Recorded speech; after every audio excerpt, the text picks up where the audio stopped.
tous et à toutes, bienvenue sur Free Matin. Assure dans un instant la une des journaux présentée par Kadera Chirou. Bonjour. Bonjour à Ounade Diron, chers amis internautes, bonjour. À la une des parutions ce matin, nous avons le compte rendu des activités effectuées dans le cadre des campagnes électorales pour le compte des élections législatives de 2019. Nous avons également la une des journaux, quelques commentaires et analyses au sujet de la sortie médiatique effectuée par le chef de l'État jeudi dernier. Nous avons à la une des parutions de ce matin le compte rendu du Conseil des ministres du mercredi dernier avec les retombées qui en découlent. Et pour finir, à la une des journaux, nous avons quelques commentaires et analyses au sujet du déroulé du projet asphaltage dans les grandes villes du Bénin. Anifat Boukari signera dans un instant le bulletin matinal d'information et nous la retrouverons donc à 19 h pour la grande édition du journal sur Ezaï TV. Dorcas Gamagba sera là pour la revue de presse avec Carles Kitomé. Nous parlerons donc des campagnes par rapport aux élections législatives dans le débat. Bonjour Carles Kitomé. Bonjour.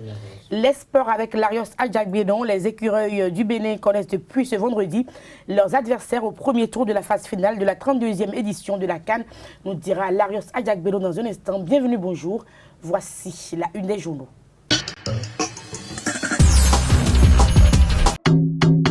Hello les amis, du 16 au 20 avril 2019, la ville de Grand Popo accueillera pour la deuxième fois consécutive les étudiants de la prestigieuse université ESAE. Ce séjour de 4 jours vise à offrir un moment de répit et de réjouissance à nous étudiants qui faisons de cette université la référence en matière de l'excellence. Entre nous, étudiants, nous partageons des valeurs et montrerons au public nos talents de chanteurs, de danseurs, de joueurs, de mannequins et même d'humoristes. Grand Popo Acte 2, c'est une soirée Miss ESAE avec de nombreux lots. C'est aussi une soirée cinéma et une nuit de l'excellence. Des divers jeux de divertissement et, cerise sur le gâteau, une journée entière à Lomé sont au programme. Alors, entre ESAE Béjourmede, ESAE Akwakwa et ESAE Parakou, lequel de ces 3 sites verra une de ses étudiantes repartir avec la couronne de Miss ESAE. Chers amis étudiants et étudiantes, Grand Popo Acte 2, c'est notre fête. Rêvons grand et faisons grand. Participons donc maximum.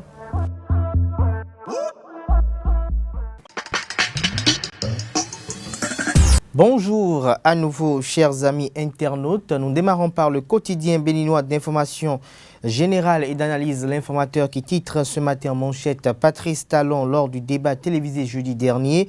Je demande aux hommes politiques de ne pas appeler à brûler le pays. Plus de détails à la page 3 de la parution du jour du quotidien béninois d'information générale et d'analyse. L'informateur. Nous restons à la une de l'informateur ce lundi. Assemblée nationale, ouverture ce jour de la première session ordinaire. Plus de détails à la page 3 de la parution du jour du Canard. À découvrir dans les colonnes de la parution du jour du quotidien L'Informateur, le journal École des étudiants en journalisme à l'École supérieure d'administration d'économie de journalisme et des métiers de l'audiovisuel ESAE. La Nation ce matin en manchette électrification rurale sous le nouveau départ. 143 localités sorties du noir. 31 600 ménages desservis. Plus de précisions à la page 3 de la parution du jour du quotidien national d'information. À découvrir dans les colonnes du quotidien national d'information le message du parti Union progressiste à l'occasion des élections législatives du 28 avril 2019. Le Béninois libéré ce matin en manchette crise préélectorale. Yahi jette l'éponge selon le confrère. Le chef bandit mort, fin du film, titre-t-il. Nous restons à la une de Le Béninois libéré, échange avec les gardiens de la tradition de Copargo, républicain Biotchané, aux anges. Plus de précisions dans les colonnes de la parution du jour du Canard, Le Béninois libéré. L'économiste en manchette ce matin, cybercriminalité dans le secteur bancaire, Jim Uemoa renforce sa sécurité. Plus de détails à la page 3 de la parution du jour du quotidien. Le matinal ce matin en manchette, tenue des législatives à bonne date. Monseigneur Onkwe s'inscrit dans la légalité. Nous restons avec le matinal en deuxième titre à la une. Gestion des infractions électorales à Cotonou. Le procureur de la République près le tribunal de première instance de première classe de Cotonou a guéri les officiers de police judiciaire. Plus de précisions à la page 2 de la parution du jour du Canard. De dernière session de la 7e législature, le matinal note que les députés boycottent l'ouverture. Le potentiel ce matin en manchette législative du 28 avril 2019, Talon déconseille la violence aux opposants. Le président de la République appelle le peuple à la paix. Nous passons Au quotidien, l'événement du jour, en deuxième titre à la une ce jour, Commission électorale nationale autonome. Voici la liste complète des coordonnateurs d'arrondissement et des points focaux. Plus de précisions dans les colonnes de sa parution du jour. Et le pays émergent ce matin en manchette au sujet des élections législatives sans l'opposition et déclaration du président Patrice Talon. Boniaï invite tous les Béninois à prier et à jeûner dans tout le pays. Nous restons à la une de Le Pays émergent, campagne en vue des élections législatives du 28 avril 2019. Tout Diakotomé promet un vote massif à l'Union progressiste pour envoyer le ministre Ozad Omeki au Parlement. Nous restons à la une de Le Pays émergent. L'ancien président de la Cour constitutionnelle, suite au débat politique du chef de l'État, nous ne sommes plus en démocratie en République du Bénin, dit Robert Dossou. Le matin, en manchette ce matin, appel à la paix de Patrice Talon de la classe politique. Il ne faut pas brûler le pays, rapporte le confrère ce jour en manchette. Campagne pour les législative du 28 avril 2019, progressistes et républicains occupent le terrain. Nous passons au quotidien Matin Libre à présent. Rentrée parlementaire et crise préélectorale, Humbedji prêche dans le désert. Plus de détails à la page 2 de la parution du jour du quotidien Matin Libre. Toujours à la une de Matin Libre ce lundi, vague de démission en son sein. La plateforme des organisations de la société civile, un instrument politisé, s'interroge. Matin Libre ce matin à la une. Nous passons au quotidien à présent. Nouvelle expression, campagnes électorales, progressistes et républicains au charbon. Nous restons à la une de Nouvelle expression. Législative 2019, Patrice Talon invite la classe politique à œuvrer pour la paix. Le Télégramme, déclaration de Talon aux opposants. Il ne faut pas brûler le pays. Le Canard vous propose aux pages 6, 7 et 11 de sa parution du jour l'intégralité de la déclaration face à la presse béninoise. Et nous restons à la une de Le Télégramme, état-major général des forces armées béninoises. 3 soldats déserteurs sont partis sans leurs armes. Plus de détails à la page 12 de la parution du jour du quotidien Le Télégramme. Le Soleil Bénin Info, message de Patrice Talon dans le cadre des élections législatives. Politiciens et population invités à la paix. L'apologie de la violence est à bannir pour le bien du Bénin. La priorité, lancement des travaux d'assainissement dans la ville de Carrefour. Luc Setondiatroko, maire de la ville de Carrefour, attaché à la propriété de Boycon. Nous restons avec le quotidien La priorité amicale des militaires retraités du Bénin. Général de division Mathieu Boni, réélu. Nous passons à l'événement du jour qui titre ce matin en manchette de campagne des législatives du 28 avril 2019.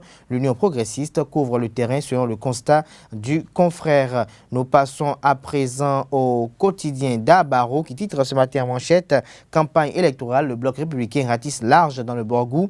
Le capitaine Gbadamassi et les siens verrouillent Parakou. Bagoudou attaque Djoukchaourou ce jour. Bien Gounou Zime et Djaouga prennent d'assaut la 7e circonscription électorale. Plus de détails à la page 11 de la parution du jour du Canard. Bénin intelligent, ce jour en manchette législative 2019, Omeki reçoit l'onction du patriarche Fangbe. Nous passons au quotidien Fraternité à présent. Adrien Ngouidi à propos des élections législatives de 2019.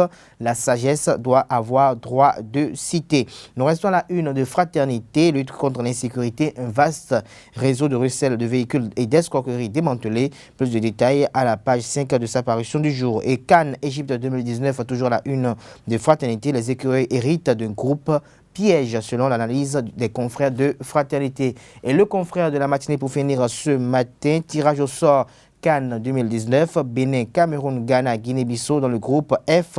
Tout sur les 52 matchs, les primes que toucheront les équipes en partie dévoilées. Plus de précisions à la page 4 de l'apparition du jour de Canard. Et poursuite du processus électoral sans la participation de partis politiques se réclamant de l'opposition. Social Watch Bénin suspend sa participation à la plateforme des organisations de la société civile. À lire dans les colonnes du journal l'intégralité du communiqué de l'Assemblée générale. Les quotidiens béninois sont disponibles dans les kiosques au prix de 300 francs CFA. Vous les avez aussi en ligne.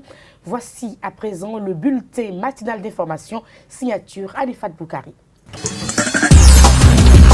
Amis internautes, bonjour. Processus électoral pour les législatives de 2019, début de campagne électorale, polémique sur les élections inclusives, regard d'un candidat. C'est à travers ce thème que le deuxième vice-président de l'Assemblée nationale a entretenu Les professionnels des médias du Presse Club Café Média Plus du vendredi 12 avril dernier. Le général Robert Gbignan a d'abord fait l'état des lieux de la situation qui a conduit à diverses supputations. Pour lui, les élections auront lieu dans la transparence et le bloc républicain va défendre son idéologie sur le terrain. Au cours d'une séance d'échange avec les militants de la 8e circonscription électorale, en fin de semaine écoulée, la candidate du bloc républicain, Mariama Baba Moussa, a souligné que le choix des deux blocs aux législatives 2019 relève de l'application pure et simple de la loi. Pour elle, à l'exception des autres partis en lice, seul le bloc républicain et l'Union progressiste ont pu être en règle vis-à-vis des exigences du nouveau code électoral adopté à l'unanimité à l'Assemblée nationale. La candidate a expliqué de long en large aux militants les tractations menées par le chef de l'État Patrice Talon en vue d'un consensus pour l'organisation des élections inclusives. La salle de conférence du ministère du Travail et de la fonction publique a servi de cadre le vendredi 12 avril dernier à la remise de plusieurs carnets de pension aux personnes admises à la retraite au cours du premier semestre de l'année 2019. Grâce aux réformes de la prise en charge des retraités, ceux qui ont servi l'administration n'auront plus à galérer pendant des années pour jouir de leur pension de retraite. Carles Kitome pour le compte rendu.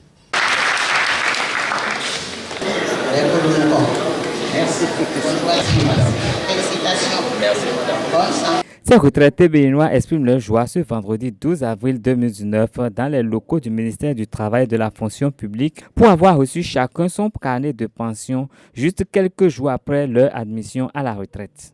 La remise à bonne date des livrets de pension est une obligation légale contenue dans les dispositions de l'article 53 de la loi 86-014 du 26 septembre 1986 portant code des pensions civiles et militaires de retraite.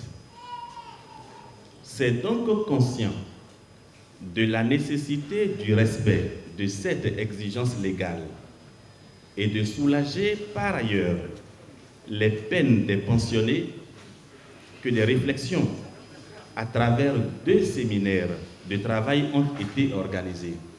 La mise en œuvre des recommandations de ces 2 séminaires a permis de réduire le délai de traitement des dossiers qui est passé de 2 mois à 19 jours et d'alléger par ailleurs la liste des pièces exigibles pour la constitution du dossier de pension de veuvage, tout en restant conforme aux obligations du Code des pensions. Le ministre du Travail et de la fonction publique, Adidatou Matisse, a été avec les cadres de son département ministériel la cheville ouvrière de cette réalité. En coprésidant ce jour la présente cérémonie, avec mon collègue en charge de l'économie et des finances ici représenté, je voudrais m'acquitter auprès de nos retraités de ce devoir de gratitude pour les bons et loyaux services qu'ils ont rendus à la nation béninoise. Je voudrais également témoigner de la détermination du gouvernement de la rupture à améliorer davantage la qualité des prestations de services en matière de jouissance immédiate des droits pensions de retraite par les agents de l'État. Dans cette perspective, mon département ministériel n'a ménagé aucun effort pour parvenir au résultat de ce jour. Il en est de même du ministère de l'Économie et des Finances, dont les services techniques ont joué pleinement leur partition, et ce, depuis plusieurs mois. Le traitement des dossiers des retraités au Bénin prendra désormais 19 jours au lieu de 2 mois à la grande satisfaction des anciens fonctionnaires de l'État. L'as routier Sika Toyota Étoile Rouge est difficile d'accès aux usagers. Fissures d'Odan causées par les engins sont autant d'obstacles qui bloquent la circulation sur cette axe. Suivi à travers ce reportage le constat effectué par une équipe de notre rédaction. Dégradée depuis plusieurs mois, la voie au niveau du carrefour Sika Toyota en quittant Godomé pour l'Étoile Rouge est devenue un calvaire pour tous les usagers qui empruntent cet axe stratégique de la plus grande ville du Bénin. Le goudron est endommagé et a pris la forme des dos d'âne, des fissurations de part et d'autre qui affectent une partie du corps de la chaussée. On passe par là, il y a les deux, la voie fait sous forme de dos d'âne sur la voie là.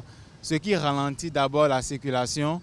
Et quand tu es en moto, tu as des douleurs, des courbatures souvent dans le corps, après avoir pris par le passage.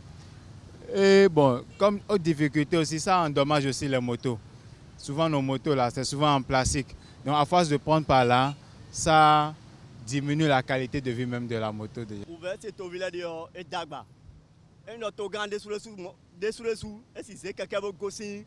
Les citoyens rencontrent d'énormes difficultés. Si le président pouvait lui-même prendre la route à moto depuis Godomé et changer jusqu'à la barrière, il saura et verra que les citoyens souffrent. Il y a trop de problèmes autour des travaux de construction qui se font. Regardez vous-même les difficultés que rencontrent les citoyens depuis Calavi jusqu'au carrefour Toyota. Il y a des gens qui devraient aller au boulot depuis 7 heures, mais jusqu'à 9 heures, ils sont encore en circulation. On se demande s'il y a des experts qui viennent contrôler les travaux des entrepreneurs avant la libération du chantier. Est-ce que c'est uniquement du ciment qu'ils utilisent et quelques jours après, on les voit se dégrader?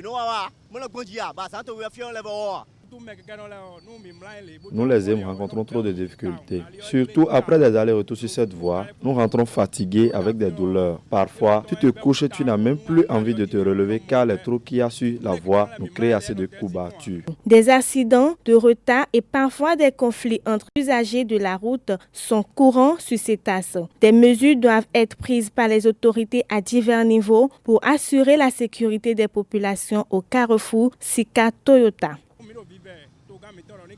Nous prions les autorités de trouver des moyens pour refaire cette voie le plus tôt possible. J'aimerais juste demander aux autorités de bien vouloir venir revoir la voie afin de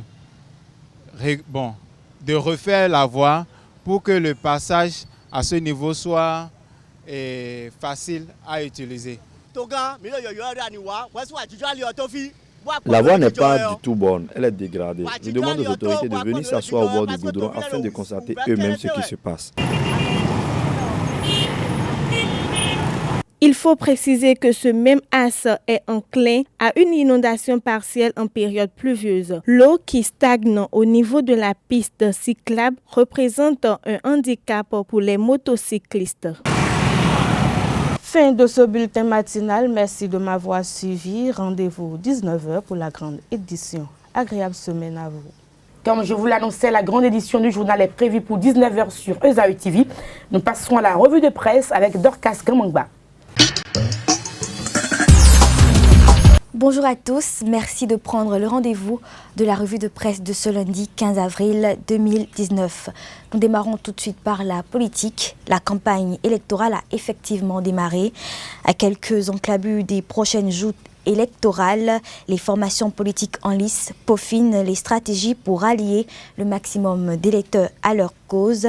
Le journal L'Actualité informe que progressistes et républicains vont au contact des populations. Il note même ce qu'il appelle liesse et faveur populaire dans les contrées du pays. Le Matin aussi écrit que les deux partis dans la course occupent déjà le terrain, mais les pharaons annoncent que les opérations de propagande n'ont pas encore atteint leur vitesse de croisière. 72 heures après le lancement officiel, la campagne électorale reste encore timide dans les grandes villes. Dans la capitale économique du pays, par exemple, outre quelques grandes affiches remarquables à des coins stratégiques, aucun mouvement populaire ne renseigne de l'effectivité de la campagne. Le constat est le même à Porto Novo, Paracou et autres où républicains et progressistes se disputent les centres d'intérêt et les places publiques. L'événement du jour écrit quant à lui que seule l'Union progressiste couvre tout le territoire national. Il révèle que tous les départements ont été pris d'assaut à travers une stratégie bien définie à la base. Le quotidien précise que Bruno Amoussou en est le meneur.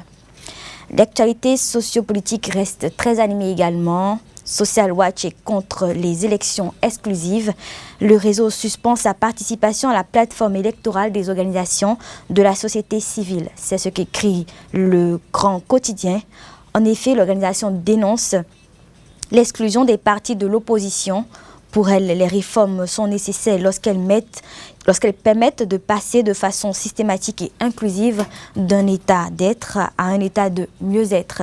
Le réseau précise également qu'une élection ne peut être démocratique que lorsqu'elle met en compétition des forces politiques favorables au pouvoir et des forces politiques opposées au pouvoir.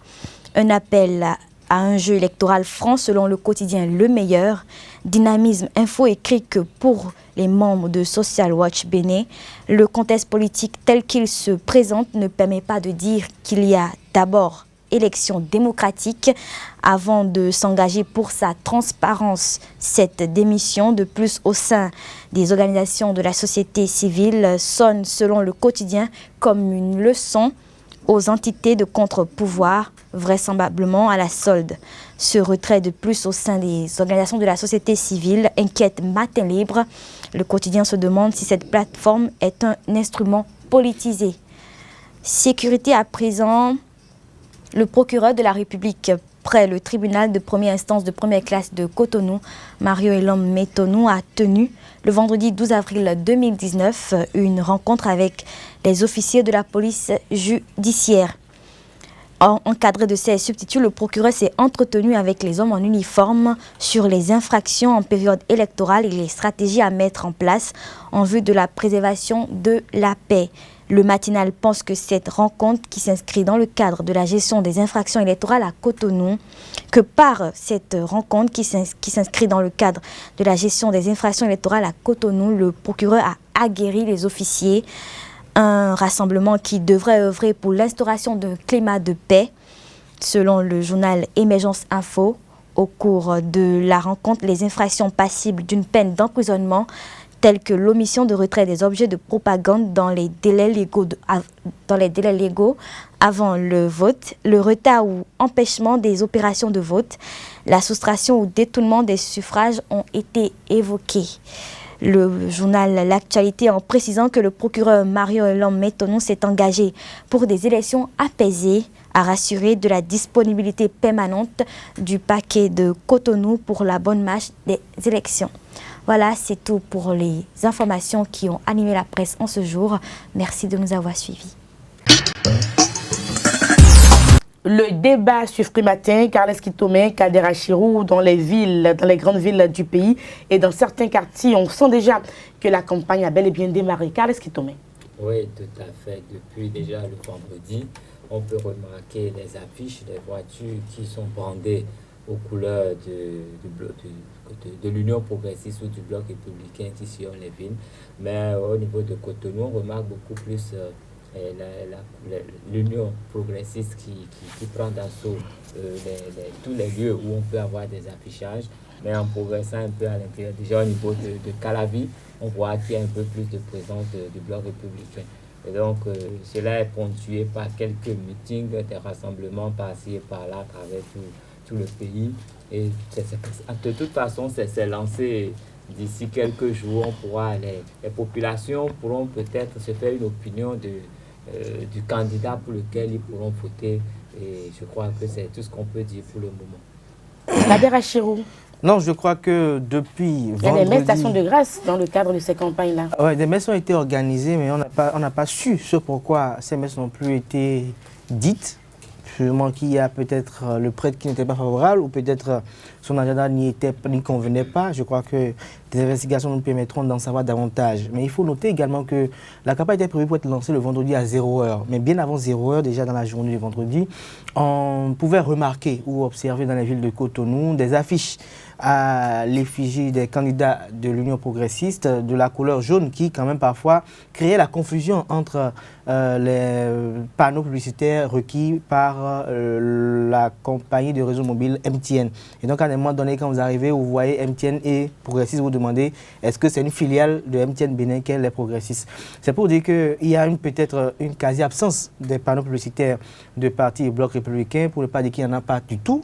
Les quelques-unes qu'on voit, c'est je dirais le logo du Parti républicain qui est affiché, mais il n'y a pas d'affiche dans Cotonou, réellement dans des affiches où, comme à l'Union progressiste, on voit les candidats qui sont présentés. Je crois que la campagne a commencé dans une ambiance plus ou moins terne. Il n'y a pas la vivacité qu'on avait par le passé à connaître. C'est vrai que cette campagne électorale intervient dans un contexte un peu plus inédit, un peu plus spécial. Nous espérons que ce caractère terne qui prône actuellement, qui caractérise ces campagnes électorales sera le même qui va peut-être caractériser les élections. Nous espérons que quand nous parlons de terne, il ne s'agit pas qu'on n'appelle pas aux gens de ne pas aller voter, mais nous espérons qu'il y aura le calme et la sérénité le jour du scrutin parce que avec ce qui se profile, avec ce qui est dit de part et d'autre, je crois que ça n'augure pas de ce qui pourrait avoir un climat apaisé. Mais c'est le moment de saluer la lettre du président, l'ancien président Thomas Bouniaï, qui est venu un temps soit peu calmer les ardeurs parce que les militants Foscori Point Bénin émergents, la plupart des opposants attendaient la voix de Thomas Bouniaï pour savoir ce qu'il pense face à la situation actuelle. Et donc, il a recommandé à ce qu'on jeûne et qu'on prie pour que les opposants puissent participer. Ce qu'on sait que véritablement, il n'y aura pas d'opposants à ce Parlement. L'autre discours qui est attendu et qui sera la grosse attraction, c'est ce que dira Sébastien Germain Javon face à la situation actuelle. Je crois que le mot d'ordre sera véritablement décisif par rapport à la situation sociale actuelle du pays. Donc j'espère qu'il va être dans la même dynamique que Thomas Bouniaï pour appeler à la paix, pour que les campagnes électorales entre blocs républicains et progressistes se déroulent en toute pacificité et que nous fassions l'expérience de la démocratie sur les talons pour voir un peu ce que ça nous donnera, pour qu'on puisse expérimenter cela aussi. Ce serait une expérience après tant d'autres, après celle d'un général, après celle d'un docteur d'économie. Nous allons voir celle d'un homme d'affaires, en quoi sa démocratie ressemble et j'espère que cela sera très bénéfique pour la nation béninoise d'ailleurs. Carles Kitome, le moins qu'on puisse dire, c'est qu'on ne sent pas encore la fièvre par rapport à ces campagnes-là. Non, mais vous savez, pour que la campagne ait vraiment du piment, c'est qu'il y a des gens qui s'opposent. C'est qu'il y a des gens qui sont d'opinions vraiment différentes.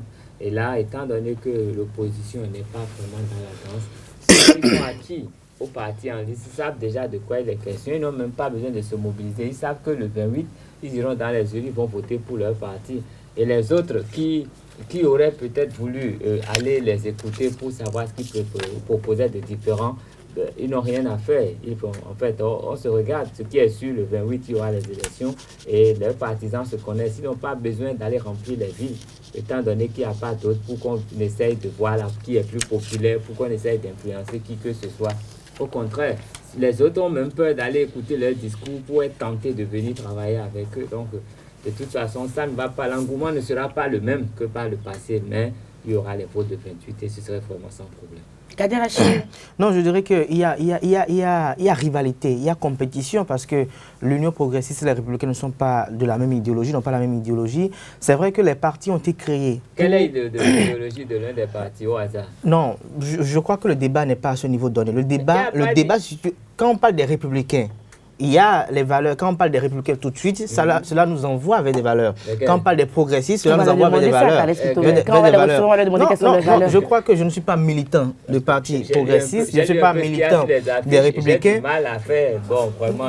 C'est évident qu'il n'y ait pas peut-être... que vous ayez du mal peut-être à vous faire une idée, mais je crois que c'est assez clair et limpide pour toute personne qui estimerait quand même avoir une idée de ce qui se passe. Je crois que les progressistes et les républicains, pour moi, l'idéologie n'est pas la même. C'est deux partis politiques qui ont été créés pour soutenir l'action du gouvernement. Et donc, rien ne définit que ces partis qui soutiennent aujourd'hui l'action du gouvernement ne peuvent pas, dans un lendemain, peut-être se retrouver au sein de l'opposition. C'est une éventualité qu'il ne faut pas peut-être exclure du débat politique actuel. Et donc, nous ne pouvons pas dire et affirmer sans risque de se tromper qu'il n'y a pas compétition. Encore que, quand il y a une guerre au sein d'une même famille politique, je crois que la guerre est encore plus terrible et plus foudroyante. Et pourquoi on ne sent pas encore la fièvre des campagnes d'après vous? On ne peut pas sentir la fièvre parce que dans le cas d'espèce, ces partis politiques ont eu à effectuer plusieurs activités liées à l'animation de la vie politique par le passé, ce qui fait que ça a créé à un moment donné une confusion. Avant le début des campagnes. Non, ces activités étaient inscrites dans l'animation de la vie politique. Parce que ces partis politiques venaient de naître.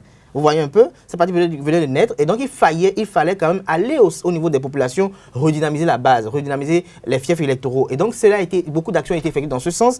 Et donc aujourd'hui, tout ce qu'il manque, ce sont les caravanes dans la ville de Cotonou ou dans les grandes villes du pays. Donc c'est ce qui manque quand même à ces partis politiques parce qu'ils ont eu à jouir du fait qu'ils ont été créés à quelques mois des élections. Et donc il fallait, après les congrès constitutifs qui ont été effectués, revoir les populations pour essayer de leur expliquer beaucoup de choses. Donc je pense pour ma part que nous ne pouvons pas tout de suite dire que ces partis ont tous de la même idéologie. Non, je crois que non.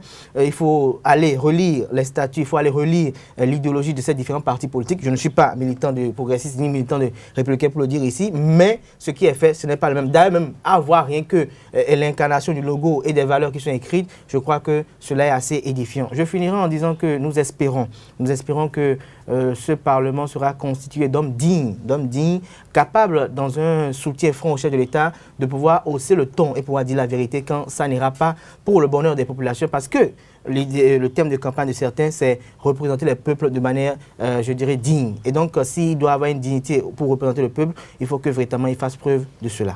Merci à vous, Kader Achirou, Kales Kitome. C'était le débat sur Frimatin. Nous passons au sport.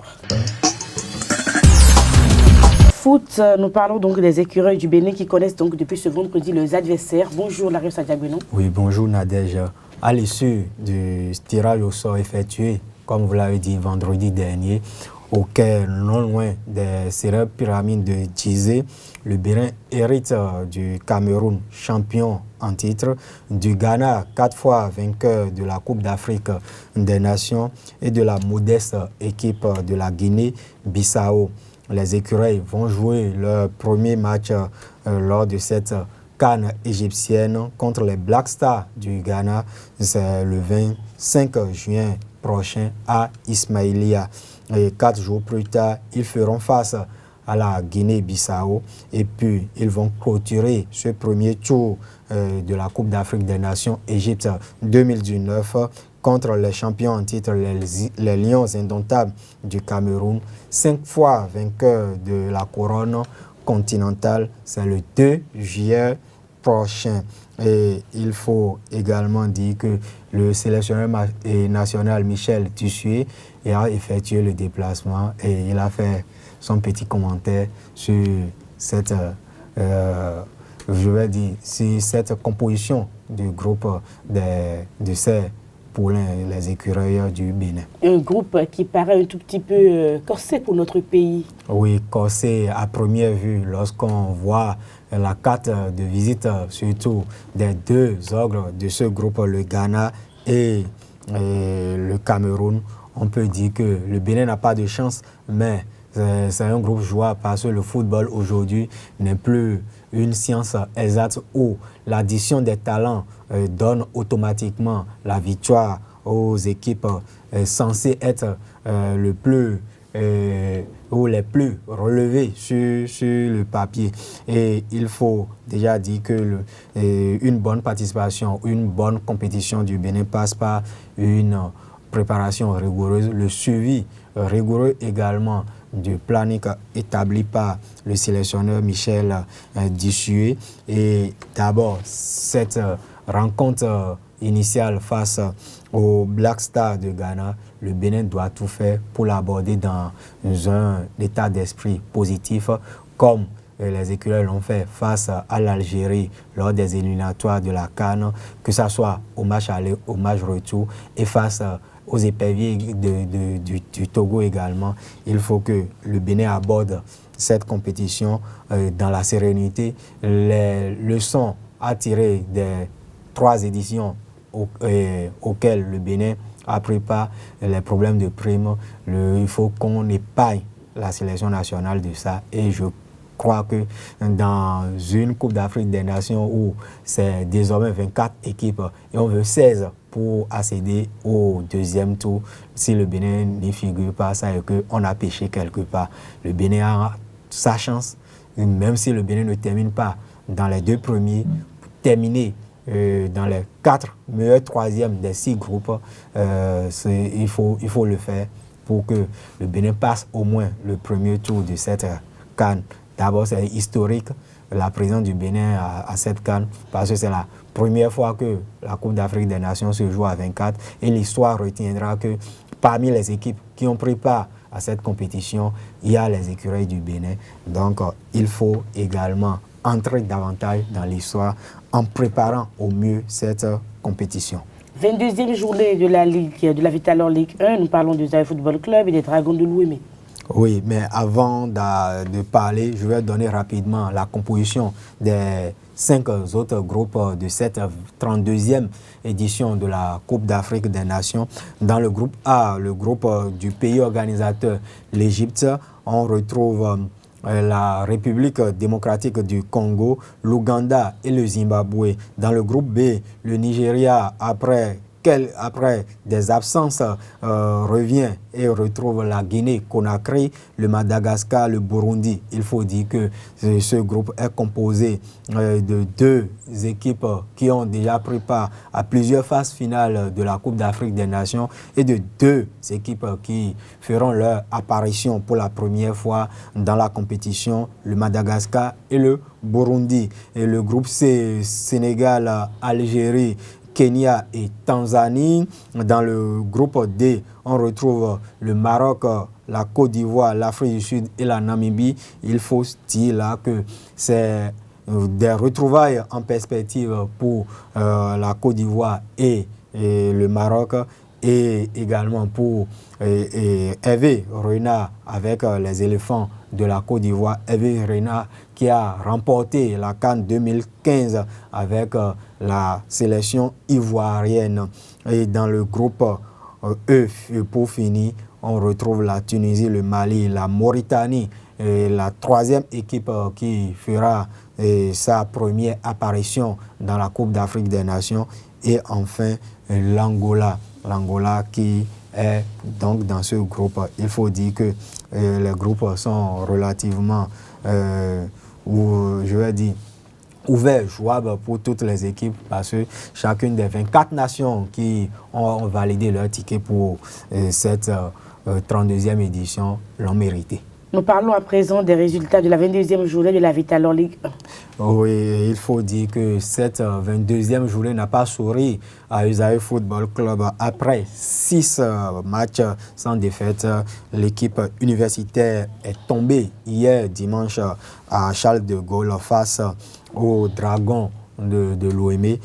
Défaite 1-2, mais il faut retenir que l'équipe a séduit même les férus des Oranges et Noirs par sa prestation, et ce but qu'a inscrit la nouvelle recrue qui continue de confirmer qu'il est un renfort et non un rang faible, Emmanuel Samuel.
suivons les réactions des deux entraîneurs à la fin de la rencontre. Oui, une victoire dans la souffrance, parce que les 10 dernières minutes ont été très pénibles pour nous, parce que l'adversaire nous a acculés dans notre moitié de terrain. Et n'eût été un peu la vigilance de notre défense, on aurait encaissé un but qui allait apporter l'égalisation. Ben, écoutez, Esaü, c'est une très bonne équipe. Tactiquement, techniquement, ils sont très bons. Et peut-être qu'ils ont un peu péché par le collectif, parce qu'une équipe qui, tactiquement, ils ont des individualités et il n'y a pas de collectif, c'est un peu, ils ne s'attendent pas. Donc, ma foi, ça nous a souri. Donc, espérons que la suite sera aussi bonne que ça. Oui, des regrets, en ce sens que pour ce qu'on a fourni ce soir, on ne méritait pas de perdre. On ne méritait pas de perdre, vu la prestation de mon équipe, on ne méritait pas de perdre. Mais j'avais en face une équipe aussi qui jouait. Mais vous voyez, il y a un mal de notre football qui est toujours là. Donc il va falloir vraiment corriger ce mal et vous verrez que ça ira. Des acteurs, vous avez vu le match. Vous avez vu le match. Jugez les 3 buts, comment ça s'est passé. Vous êtes des acteurs. Moi, particulièrement, je suis satisfait de la prestation de mon équipe. J'ai perdu, mais je suis satisfait de ce que mes joueurs ont présenté ce soir. Parmi les autres résultats, Béké FC de Bemberek continue sa bonne entame de la phase retour de la Ligue 1 2018-2019. 3e victoire consécutive pour les protégés du président Francis Koto Kian, 1-0 face à Aïma Dadjara. Et Panthère a également enchaîné une 2e victoire de rang face à la jeunesse sportive de Kobel, la JSP, qui est su par là sa 3e défaite consécutive lors de cette phase retour. L'Union sportive de Semekrake et l'UPI ONM se sont séparés sur le score nul et vierge de 0 but partout. L'association sportive du port autonome de Cotonou a été tenue en échec à René Pleven par l'association sportive Oussoussaka, 0 but partout. Merci à vous, l'accueil Sadia Gwenon, pour toutes ces informations sportives. Nous passons à l'horoscope du jour pour boucler la boucle. Pour atteindre le sommet, il faut viser le ciel. Amis internautes, bonjour. Bienvenue sur le premier passage de l'horoscope de cette semaine. Avec Saturne, approchez-vous les amis béliers. N'ayez pas peur de procéder à une complète remise en question de vos choix professionnels. Une telle démarche augmentera votre crédibilité et vous offrira de nouveaux débouches. Chez vous les amis taureaux, Jupiter bien aspecté vous promet une journée bénie des dieux. Le bonheur à deux sera au rendez-vous avec un prime dans certains cas la naissance d'un bébé Gémeaux. Vu les aspects de Pluton, vous serez à nouveau pris dans le tourbillon des activités professionnelles. Cependant, vous vous efforcerez malgré tout de trouver un équilibre harmonieux entre travail et détente. Cancer, vous serez apprécié par vos idées originales, mais il faudra éviter de vendre la peau du loup avant de l'avoir tué. Pour les amis lions, cher roi de la forêt, sous l'influence conjuguée de Mars et de Neptune, vous ferez des projets professionnels grandioses, projets que vous arriverez d'ailleurs à réaliser en partie. Vierge, sur le plan professionnel, ça s'annonce très bien, surtout parce que la planète Jupiter sera bien aspectée. Vous aurez en raison de viser le long terme, car les efforts fournis depuis quelques moments commenceront enfin à porter leurs fruits. Pour les amis Balance, grâce aux influences bénéfiques de Jupiter, vos initiatives professionnelles prises en cette journée pourront avoir des retombées intéressantes. Scorpion, Uranus vous assurera au cours de cette journée la stabilité dans votre travail. Il pourra cependant y avoir des tensions ou des conflits d'autorité avec les collègues ou les confrères. Sagittaire, train sans histoire si vous acceptez de voir certains de vos projets ou de vos désirs momentanément bloqués. Pour vous, chers amis Capricorne, Saturne veillera chez vous à voir enfin ou à réaliser quelques-unes de vos ambitions professionnelles. Pour les amis Verseau, la planète Neptune vous inclinera à trop en faire pour atteindre plus rapidement vos objectifs professionnels. Pour vous les amis Poissons, pour mettre le point de cette prévision, très motivés pour réaliser vos ambitions professionnelles, vous surmonterez des obstacles de taille. Mais essayez surtout et soyez tout de même sur vos gardes. Ce sera le seul moyen d'éviter les pièges qui jalonnent autour de vous. Chers amis internautes, pour atteindre le sommet, il faut viser le ciel. Passez une très bonne journée et une bonne semaine. Ainsi sur FM Free Matin, merci à tous et à toutes pour l'attention. À demain pour notre numéro. Portez-vous bien. Au revoir.